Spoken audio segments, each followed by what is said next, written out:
Hello, I'm Jana Lewis Harkins, President of the Oklahoma Federation of Democratic Women, and welcome and thank you for sharing your lunch hour with us today. And I hope that you will find this informative and as a call to action. Earlier, a few months ago, the Biden administration released an updated national action plan to combat human trafficking with a new focus on gender and racial equality and workers' rights. Human trafficking disproportionately impacts some of the most vulnerable and underserved members of our society, and it erodes the safety and health of our communities and transportation workers, the security of our borders, the strength of our economy, and the rule of law. The updated plan focuses on prevention, protection, prosecution, partnerships, but we know that policy changes alone will not protect our vulnerable populations. We must do that individually, collectively. We are the change. We will be the change. On Saturday, our OFDWC State Convention members will have an opportunity to vote on a resolution affirming our commitment to combating human trafficking in all forms. With the endorsements of our members from across the state, we will work with our legislators, community leaders, and others to make this no longer a pandemic in Oklahoma. Today, we are blessed to have with us Adeline Yerkes, who has many years of experience in the field of community health. For 25 years, she serves as the Director of Chronic Disease for the Oklahoma State Department of Health. During her tenure with the State Health Department, she served as the Oklahoma Liaison for Women's Health, reporting to the United States DHHS Office of Women's Health. Ms. Yerkes was a founding member of the National Association of Chronic Diseases Directors and has served as its treasurer, president, and as a member of the board of directors. In 2008, she established her own business, focusing on issues of women's health and health system assessments with tribal nations. As an NACDODD consultant, she has provided technical assistance and expertise for a number of projects to raise awareness about gestational diabetes, cancer, and the health of middle-aged and aging populations. She served the citizens of Oklahoma as an Oklahoma Commission on the Status of Women Commissioner from 2009 to 2014. Currently, she is serving as the chair of the Community Advisory Committee, a 60-member group of subject matter experts who advise and focus their efforts for the commission on contemporary issues such as mental health, older adult health, substance abuse, human trafficking, and domestic violence through community conversations, webinars, and a virtual environment exchange. Along with her duties, Adeline serves as a board member for the Central Oklahoma Health Alliance for the Uninsured, an officer with the Central Oklahoma Classic Chevy Club, a church elder, and a health advisor for the Oklahoma City YWCA. She earned a nursing degree and advanced degrees in educational counseling for special needs children and public health. In her spare time, she enjoys cruising with her husband in their classic automobiles. Welcome, Adeline. We look forward to your presentation. Thank you. And this afternoon, I want to talk to all of you about the issues of the epidemic, not only in Oklahoma, but nationwide. And that epidemic is on human trafficking. I'm going to attempt to share my slides.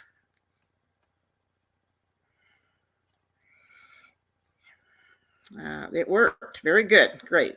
I want to kind of set the stage. I'm as Janice said, I am a member of the Oklahoma Commission on the Status of Women. I served as a commissioner and now as a member of the advisory committee.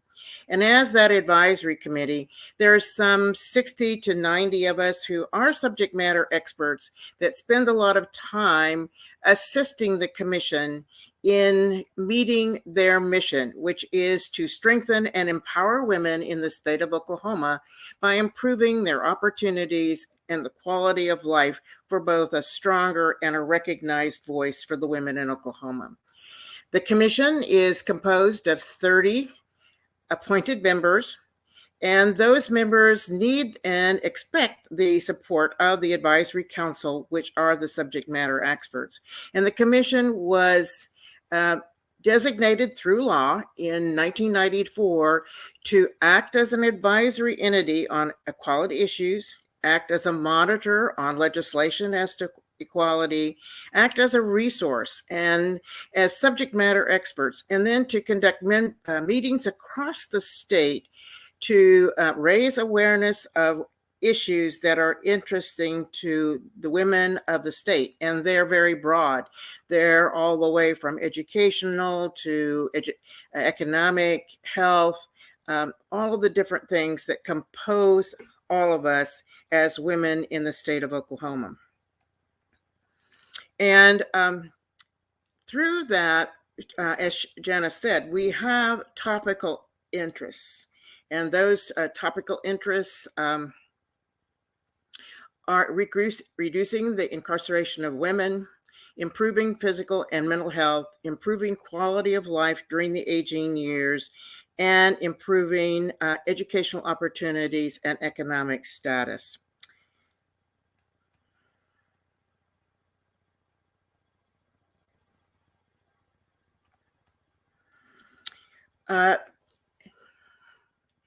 We started out with our human trafficking efforts in 2012. And at that time, we collaborated with Majority Floor Leader Pam Peterson, who was holding an interim study on human trafficking. At that time also, she was a member of the Commission on the Status of Women. And so we were the natural group to assist her in pulling together data, helping her find the resource people to serve on that interim study. And from that, from 2012 through 2014, we selected a blue ribbon committee of subject matter experts to study the issues of human trafficking.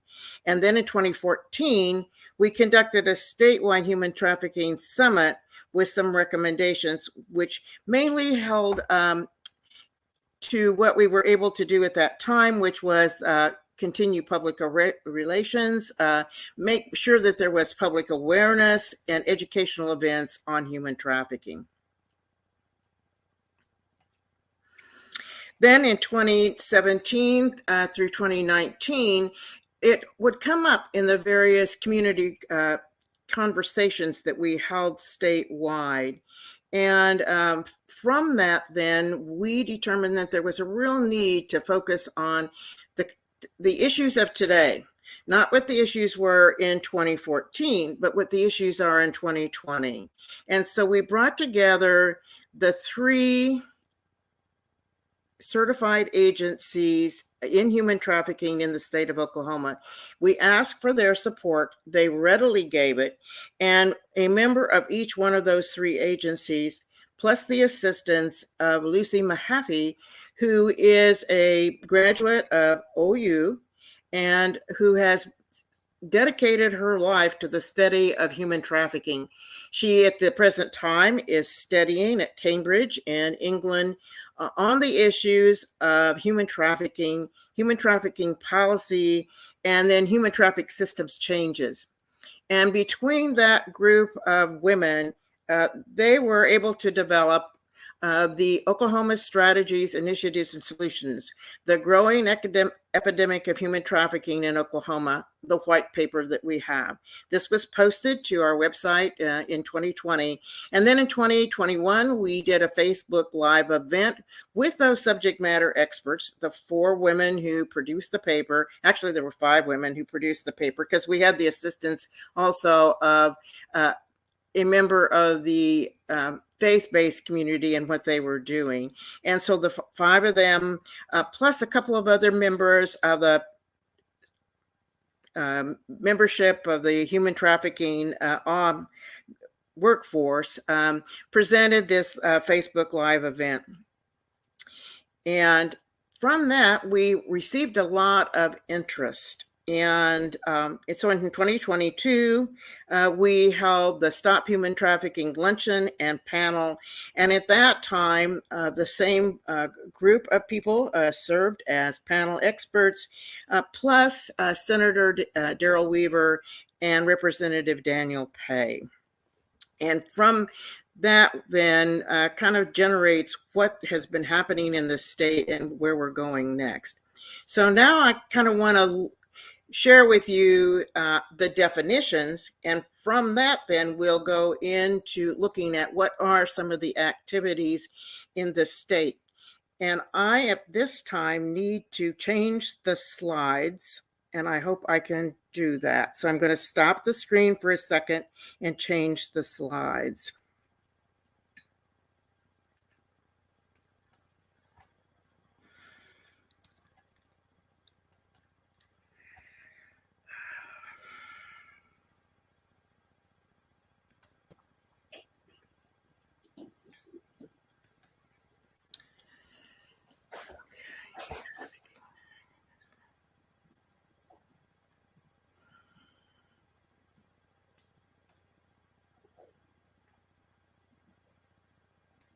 One of the things that I found most interesting when I was researching for today is that the Trafficking Victims Protection Act was passed 22 years ago in 2000, and only 5,000 traffickers have been prosecuted during that time. And I think, you know, it's, and I'm sure you're going to talk a little bit about that, you know, it's one of these things that we see and we don't see. And so there's been little action on that. So there you go.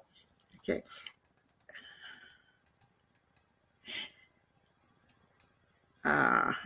Okay.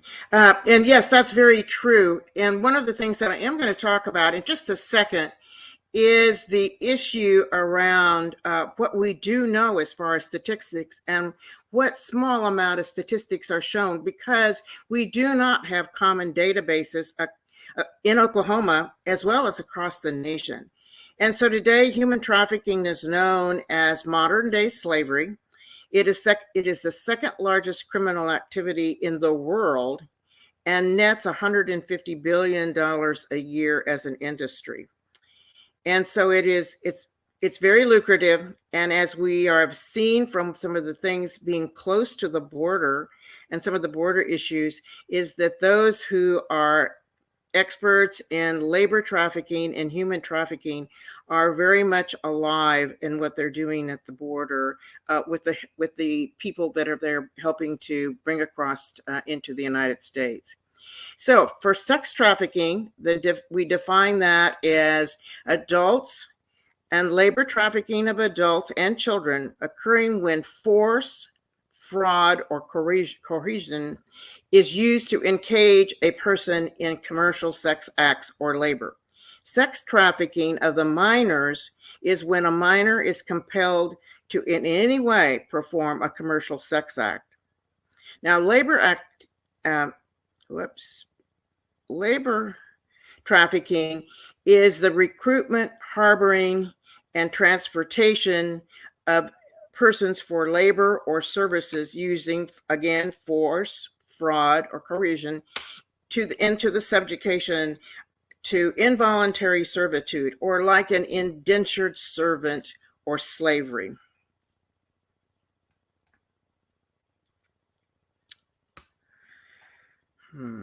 I still do not have the right slides.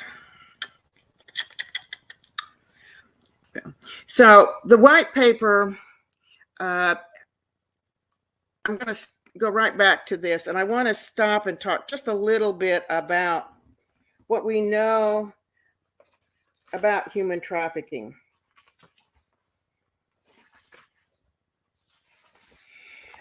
From the International Labor Organization, we know that the UN, with the U.S. Department of Labor, they have provided us with some pretty good information about the scope of the problem in the world, as well as the United States and here in Oklahoma. And they have identified 139 goods from 25 countries that are made by forced or child labor. So when we think of that, 139 different products that are made somewhere in the United States or in other countries, and we know that 75 countries do this, and they're all done by forced or child labor. In 2016, an estimated 1 out of every 6 endangered runaways reported to the National Center for Missing and Exploited Children were likely child sex trafficking victims. There is no official estimate of the total number of human trafficking victims in the United States. As I said, Oklahoma does not have a centralized database, nor does anyone else in the United States. So what numbers we get are the numbers that are compiled through the hotline that is called the National Hotline. And of those people that call into the hotline, this is where the numbers come from. And when we looked at the 2016 data, and we talked about 1 out of 6 endangered runaways was likely to be a child of human trafficking, particularly of sex trafficking. Of those, 86% were in the care of social service or foster care when they ran away. So I think that is something that has and is currently being addressed right now in Oklahoma, and I will talk about that very shortly. When we look at some other issues around human trafficking, in 2020, the National Human Trafficking Hotline reported these type of numbers from Oklahoma.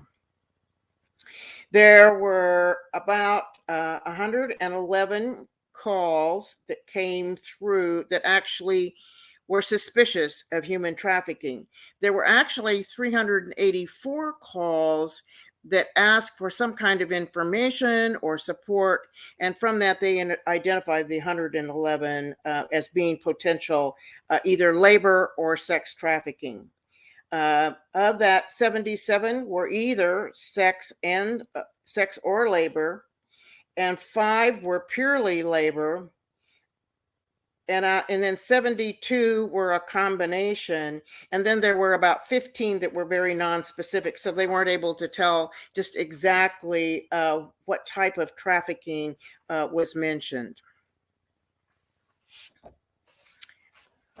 Now, we also have a lot of misconceptions in Oklahoma, and they're nationwide. As I have traveled throughout my experience with the National Association of Chronic Disease Directors, and I've been involved with women's issues, we talk to various people, and these misconceptions are actually pretty universal. And the first misconception is that human trafficking happens mostly in other countries or to people who are brought to the United States. But this misconception ignores the fact that human trafficking, both sex and labor trafficking, takes place in Oklahoma cities, suburbs, and rural areas, and that Americans too are victims of this crime, not just foreign residents. The second misconception has to do that there are only children that are victims of human trafficking. However, many current adults who are trapped in human trafficking were first exploited as children, or often by their mothers or fathers. This same group of people often lack education and employment history, or are severely and physically and psychologically traumatized during this period of human trafficking, so that these people tend to face an enormous barrier to exiting the field of human trafficking in order to make and change their lives. So there are both men and women that are adult men and women, as well as children who are trapped in the form of human trafficking. The third most common misconception is that victims enter into human trafficking occurs through random abductions, primarily from their own front yard or in a big box store or in a parking lot. This misconception dangerously ignores a far more common tactic, and that is that we reach the victim at their own home through the recruitment of the internet. The internet has now become the most used form of human trafficking, solicitation, and recruitment. Our fourth misconception is that Oklahoma has a human trafficking problem due to our highway system. And this is true because of the crossroads of our interstate highways. But if you look at every other state in the United States, all of us have intersecting crossroads that are interstate traffic systems. This misconception ignores the fact that many human traffic victims, although traveling on highway systems, were never a part of this experience. Many were born or grew up in Oklahoma, were trafficked right here in Oklahoma, and were purchased by other Oklahomans, often by never leaving their own neighborhood, community, or state.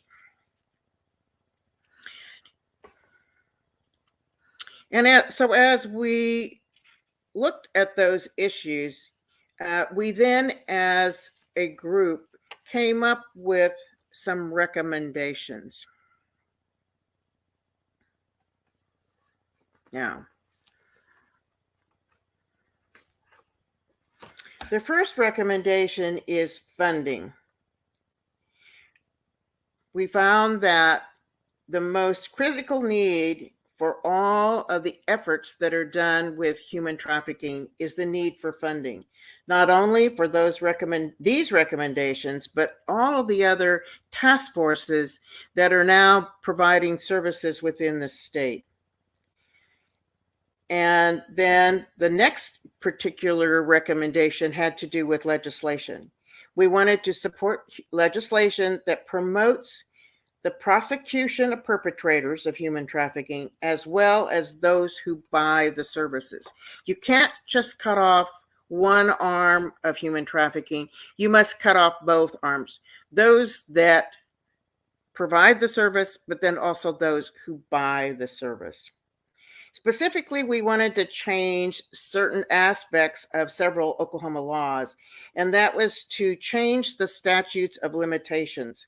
Right now, the legislation talks about 7 years and 3 years, and the bills, the recommendation was that we change that from 3 years from commission to 3 years from the discovery of the activity. The third recommendation is education, that we provide educational opportunities to the general public, as well as all educational, business, industry, and professional sectors. Well, with education, we are able to identify and assist those who are survivors of human trafficking. The fourth recommendation has to do with tribal partnerships. Although there are activities that occur somewhat, the actual inclusion of all of Oklahoma's 45 tribes is not there. I mean, a few of the tribes are actively involved in the alliance, the Native Alliance on domestic violence, but not all of them are. And so they're not always involved in some of the other coalitions that occur here in the state. And so we want to involve all of the tribes in this response. They make up a large proportion of our population.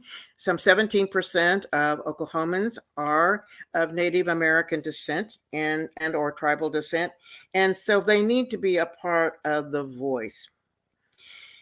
Our fifth recommendation has to do with communications. We need to improve all forms of communication. And some of the suggested ways to do this would be to develop a statewide newsletter, some kind of weekly city kind of check-in. What happens in large city governments, or what happens in medium-sized communities? Is there a human trafficking effort, anti-human traffic effort going on? What does the committee know? And from that, you can then come up with an updated service directory so that when someone calls, you have the services that are available, and then to be able to start collecting some data so we know, and how to be able to take some of this data to the legislature to make some changes and to be a voice. Our sixth recommendation has to do with collaboration. And here we want to collaborate with the true survivors of human trafficking. There are a number of coalitions, not only in the state of Oklahoma. There are some that actually do across borders. There's like the Texoma Coalition, which has members from both Oklahoma and Texas along the Red River border. And so we want these coalitions to reach out to the survivors and get them to be a part of all of these activities. Our seventh recommendation has to do with statewide data collection and sharing. And as I've talked throughout, you've heard me talk about the need for data. And we want to encourage statewide collection of data on human trafficking, not just the collaborative reporting of the certified human trafficking providers, but of all the agencies or groups who touch and impact human trafficking. And so this would give us so much better insight.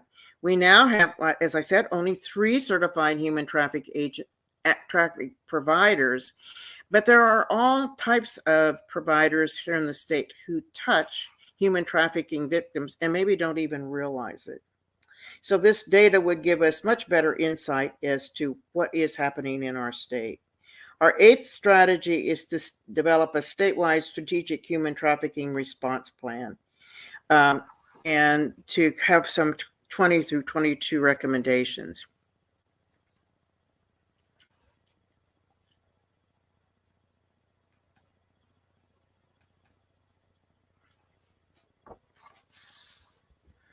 Now, what is happening today? I talked about the luncheon. I talked about the white paper in 2020 through 2022.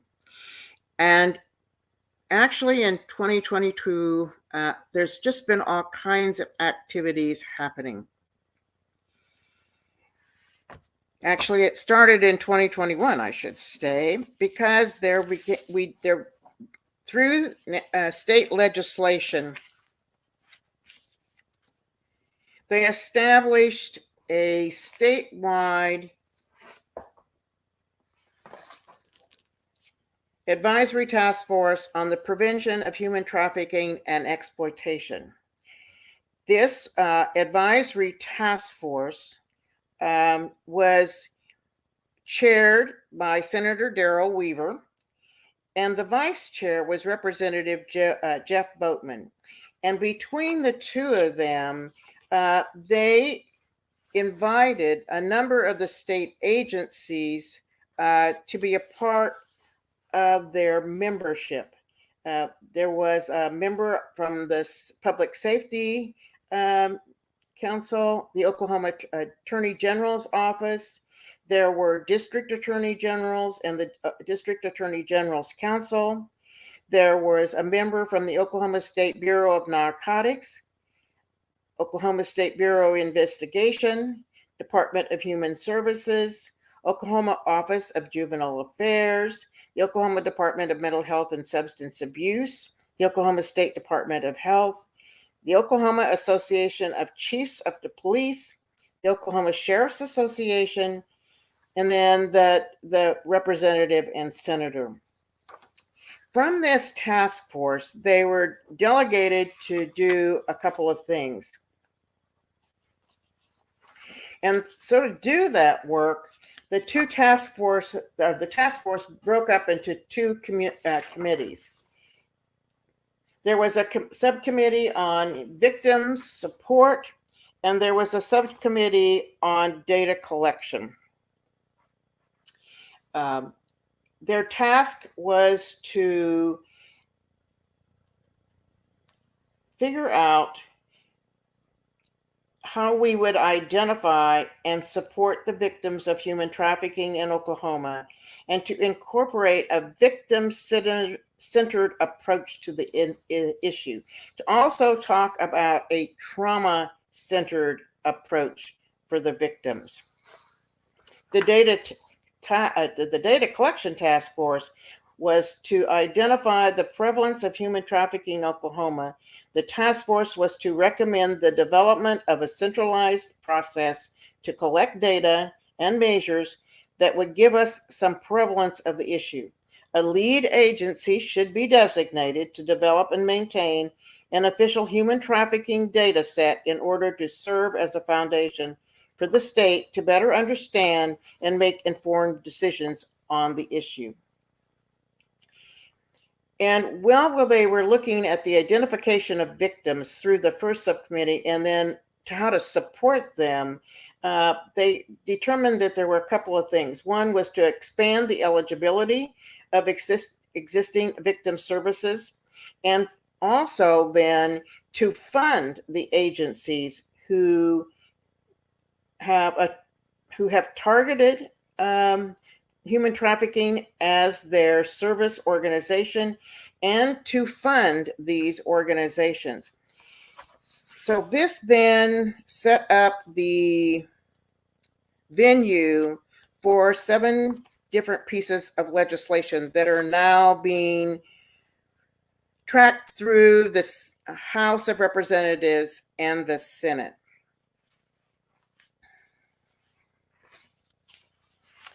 The major bill is House Bill 4210, and this is a comprehensive human trafficking unit to be set up within the Attorney General's office.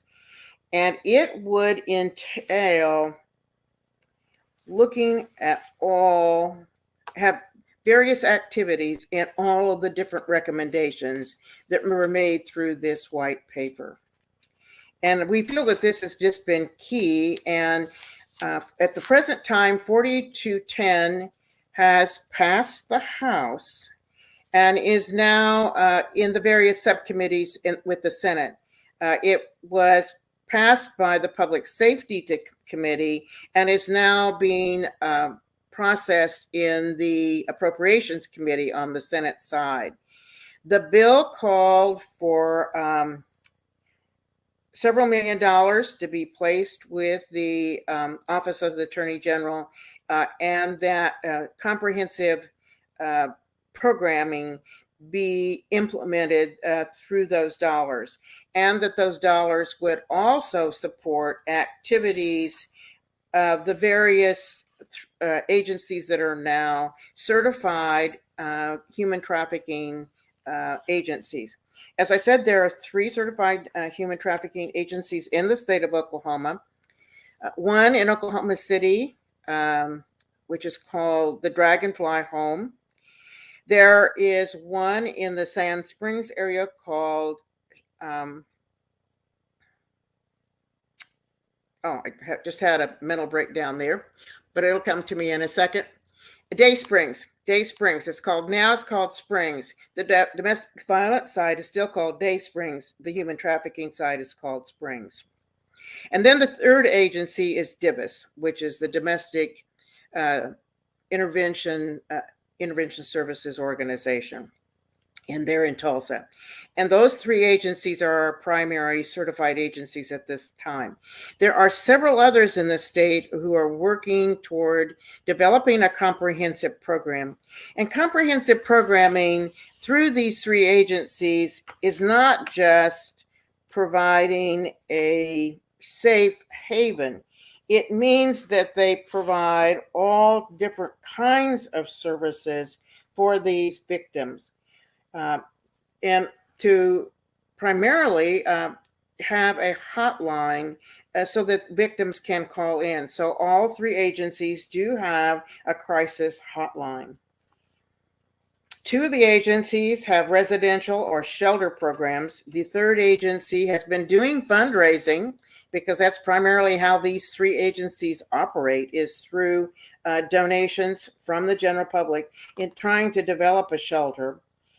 They provide crisis intervention, case management, access to medical care, court advocacy, counseling, transitional housing, sexual assault, nurse examiner services, and several other advocacy programs. All of these programs have a trauma-centered care theme through them, so that there is services and practice and caring that works toward reducing that trauma that the victims have suffered. We do know from the three agencies that there are several groups of people who are the most at risk to be trafficked. People who have had adverse childhood experiences.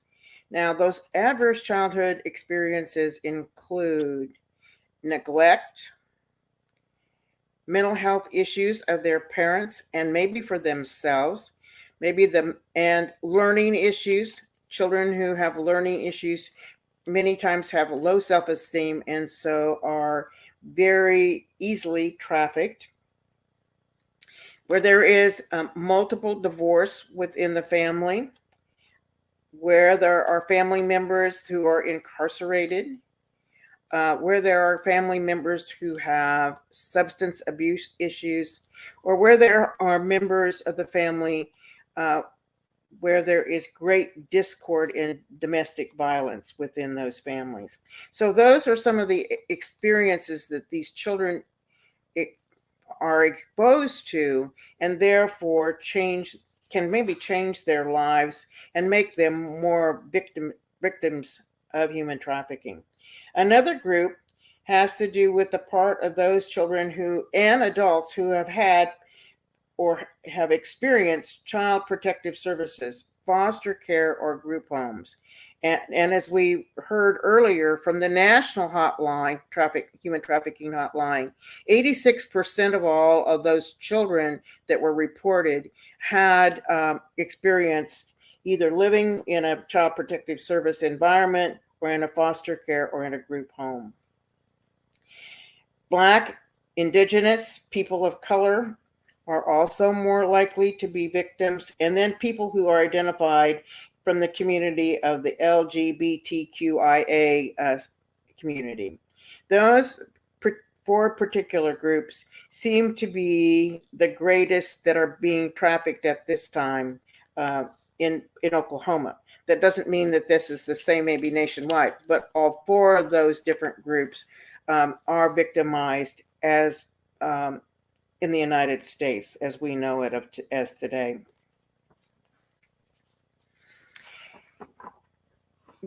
The Oklahoma Commission on the Status of Women has joined the Oklahoma Coalition on Human Trafficking, and some very interesting things have been happening this past year, and we have received, and I'm saying this collectively, I mean, it wasn't the commission, but there has been new money infused into the state of Oklahoma through the interest and through these coalitions and through the organizations now that have joined these coalitions. And so I'd just kind of like to share with you some of the special grants that have been received. One was the expansion of the Ascension St. John's Human Trafficking Education and Response Program in northeastern Oklahoma.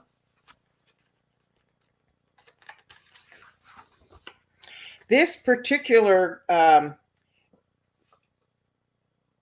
activity funds current and expansion services of this agency. The program was designed to introduce standard training and resources to assist healthcare associates to identify and respond to the needs of victims of labor and sex trafficking in a trauma-informed manner, including making of referrals to the appropriate agencies.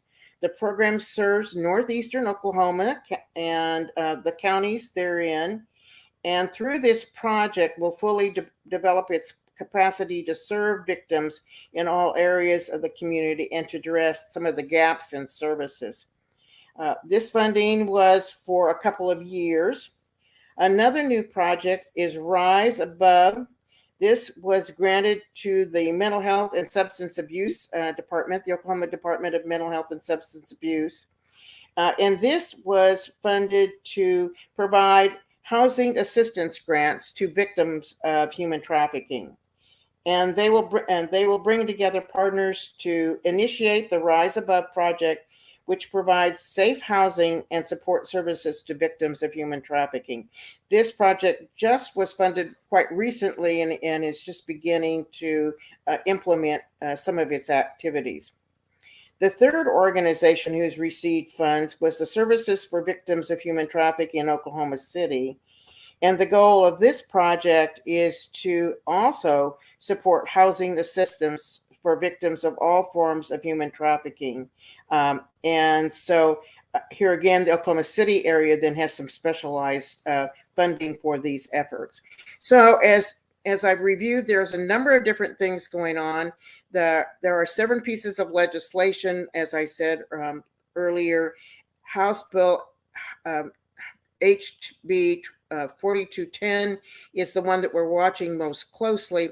The rest of the pieces of legislation are actually bills that clarify issues that are in the existing pieces of legislation where we need to make some major changes in some of the wording to make them update, more contemporary, and to actually address the needs of the Oklahomans. So in summary, I'd really like to thank all of you for joining me this afternoon. I'm sorry that my slides didn't quite keep going like they should have, but I hope that I have covered everything. I wanted to cover a definition of human trafficking, which we did cover. What is human trafficking, both sex and labor?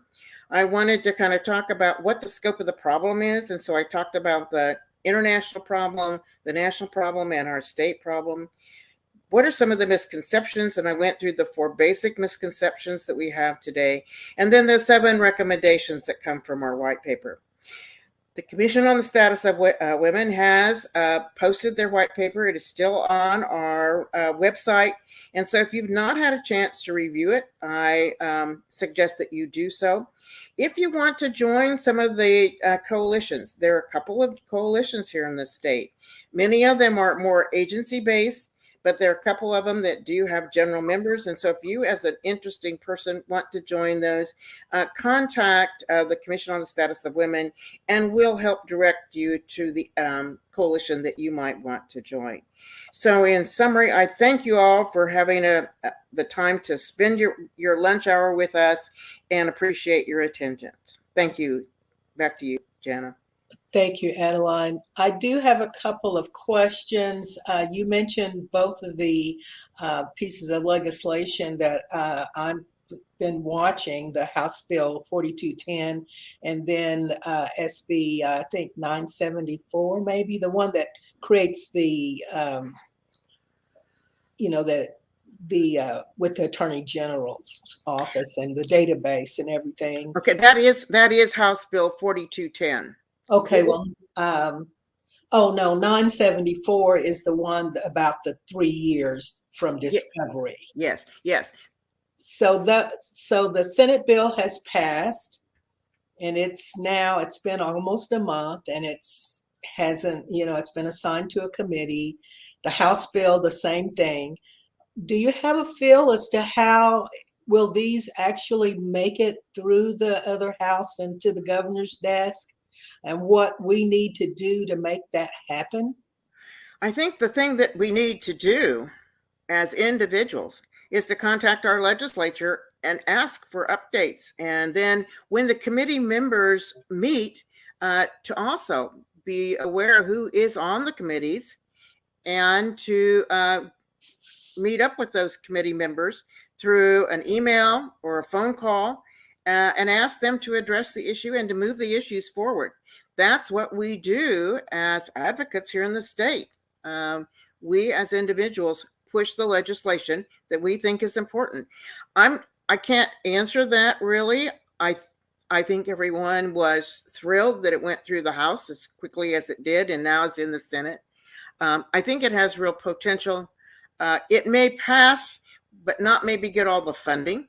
But even if it had a good start, I think all of us would feel that we did accomplish something. Over the years, as a member of the Department of Public Health, I know that lots of times bills were passed without the full amount of funding. Sometimes you get a full amount over several years, but sometimes you have to prove that it is a successful bill before that happens. So I think that at least everything has a chance. The fact that it went through the House so quickly and it was unanimously supported. I think it has a real chance then in the Senate. And I think Senator Weaver and some of the other senators that have been behind this effort will try and make it happen. Right. And that Senate bill passed with a vote of 45-0. Unfortunately, there was one person who voted against the House bill. Yeah. And I'm not but even that, call him out. Yeah. But people need to be talking to him. And, this is too important. This is not a political issue. This is a human rights issue, right, and we need to all be doing everything we can. That person may just not have even understood everything. I mean, I think that this is a difficult subject, and I think it takes some time to wrap your mind around it. And there's been so much in the time that the Oklahoma Commission on the Status of Women has studied this. There have been so many changes. We've learned so much more since 2010. We've learned, we now know about the misconceptions. We now know about the data issues. We have a better understanding of what needs to be done. And we now in Oklahoma have 3 agencies that are now providing services. When we had the first summit in 2014, there were no agencies actually certified at that time. There was one agency attempting to get certification, but at that time. So we have grown services, but it's taken time. And I think sometimes some of these efforts take a lot longer than we'd like. But I think we're on the right direction. At least we're moving forward. We're not moving backward. Right. Well, we want to thank you, Adeline, for being so educational and being such a wealth of knowledge on this particular issue, and for all the time and heartache that you have put in over the years, keeping this issue on the front burner. We appreciate it. As I said, we will be presenting a resolution to our membership on Saturday. This is an issue that, if we want to really engage women and educate them and empower them to what they need to do and to provide for themselves and their families, then, these are the issues that we need to be working on in our communities. The model that you all have set out with the listening sessions, I think that's just excellent. And we will be looking forward to our member, our immediate past president, Debbie Hope Downing, who is a friend of yours and mine, Yes. Works with you on the advisory council. And she's been very involved in all of this, I'll tell you. Greatly involved, and we appreciate all that she's done. Yeah, so we will be using her as a conduit to find out information and share our thoughts with the work that the commission is doing. And again, we applaud you. We will be having a forum on our Lunch and Learn on Friday that Debbie will be moderating with our legislators. And this issue of human trafficking in Oklahoma will be one of the topics we will discuss with them, and where they think that the legislation that's that's currently going through the rotunda will end up. So again, thank you. Thank you. I just have a few more closing remarks that I want to make about our upcoming programs. Of course, we do not have a program, Lunch and Learn, on tomorrow. That's by design. Tomorrow is election day in communities across this state. We want you to be out voting. We want you to be out. And most of the things that are on the ballot are either issues, or there are some school board seats that are up. There's a couple of other things, but we want you to be involved in your communities, voting and educating your communities about voting on tomorrow. On Wednesday, we have an excellent panel that will be talking about voter registration in minority communities. So hope you can join us for that one. And then I'll be back on Thursday to moderate a panel that we're calling Good Trouble, Necessary Trouble. And the basis for that will be the recent study that came out that said that Oklahoma women ranked 51st in all the states and the District of Columbia. We are far worse. We are the worst of the worst as far as opportunity for women. So we're going to use that as a blueprint and talk about women running for office, women working in their communities, women being the voices and projecting their voices. So that should be informative. Then, of course, I mentioned Friday, we will be, Debbie will be visiting with 4 of our legislators about what's going on in this particular session. And we will culminate our activities this week with our state convention on Saturday, which will be via Zoom.